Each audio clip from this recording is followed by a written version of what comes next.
Hello बच्चों, let's see this question. The question says, at constant temperature, in a given mass of an ideal gas, option A, the ratio of pressure and volume always remain constant. Option B, volume always remain constant.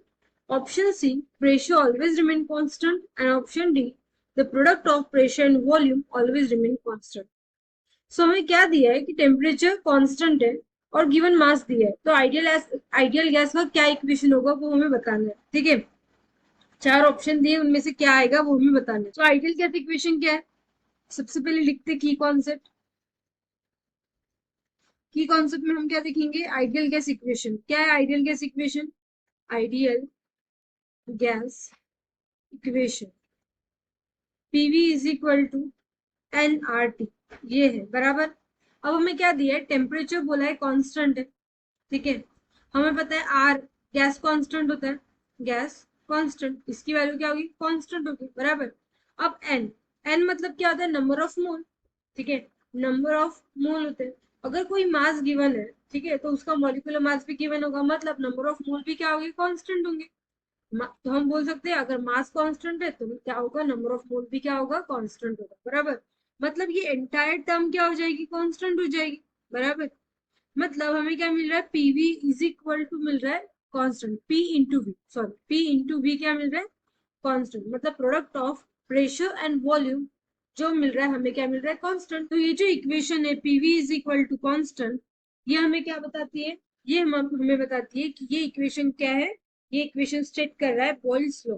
ठीक है, Boyle's law, क्योंकि Boyle's law क्या था, Boyle's law जो था वो क्या बोल रहा था कि product of pressure volume always remain constant, और यहाँ क्या हो रहा है, प्रेशर वॉल्यूम का प्रोडक्ट हो रहा है।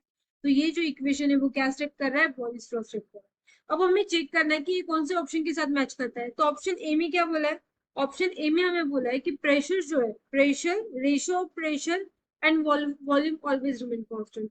यहाँ प्रेशर और वॉल्यूम का रेशियो बन रहा है क्या, नहीं बन रहा है, पॉसिबल ही नहीं है।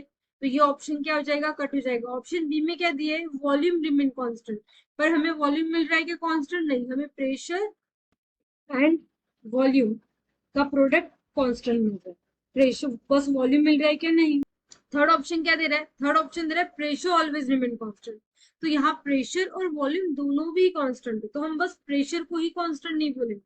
ठीक है, और ऑप्शन डी में क्या बोला है, तो ऑप्शन डी में बोला है product of pressure and volume, इन दोनों का जब हम प्रेशर प्रेशर और वॉल्यूम का जब प्रोडक्ट लेते हैं वो दोनों कांस्टेंट है।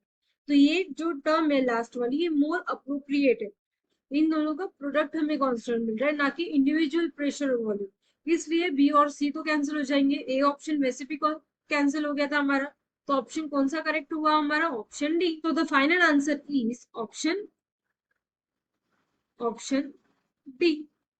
Hope you understood it well. Best of luck.